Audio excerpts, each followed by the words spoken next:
एक एक भइल बा अब दोबारा करे के रही तो हम अपना तिलक में को लेती। तो आदत वाला के आदत से लाचारी बा, कभी आदत वाला के आदत छूट नहीं के सकत कतनो। देखो कुत्ता के पोछ में पाइप लगा के 2 साल तक रख दे बनू आ फिर निकलब तो पोछवा फिर से टेढ़ हो जाला। तो वह हाल बा इनकर आदत ना जाई खोदे वाला, और जब खोदे वाला आदत ना जाई तो आगे से जवाब आवेला तो फिर वह बात बा कि हमरा के सब लोग टारगेट काहे करता, हमरा के लोग गलत काहे बोलता। इनकर 4-5 गो चंटर पंटर रही सन तो TRP किंग लिखी सन उनका के पता ना। अब बताओ इनका वैसा ई माहौल में इतना बढ़िया माहौल रहे, 11 गो मोटरसाइकिल देला उनकर बड़ाई होत रहे। वैसा ई बात कहला के का जरूरत रहे कि हमरा 3-3 गो 4-4 गो शादी करे के आदत नहीं खेनू। केकरा के टारगेट तू करत रह? माने कहीं जा माइक मिल गई कि स्टार्ट हो जाला, तू तो प्रवचन तार स्टार्ट हो जाला।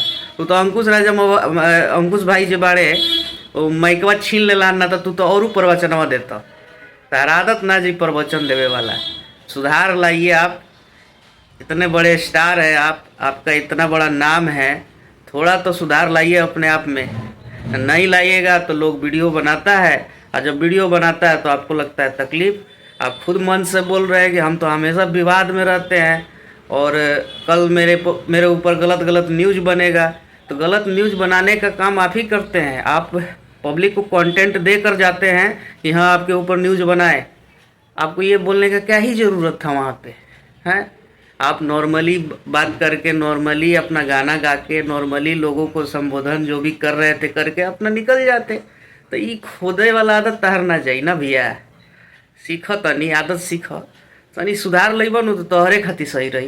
बाकी हमनी के तो कंटेंट मिलते बा, हमनी के तो तार बोलब तो एने से हो जाई। तो 3 गो शादी या 4 गो शादी तहार तू कतना पानी के धोल हव सबके पता बा, ठीक बा। आई पब्लिक जानता। भाई लोग कमेंट में एकदम जार के बता दो लोग तो तनी इनकर 3 गो शादी वाला के जवाब। तब तक जय भोजपुरी, हर हर महादेव।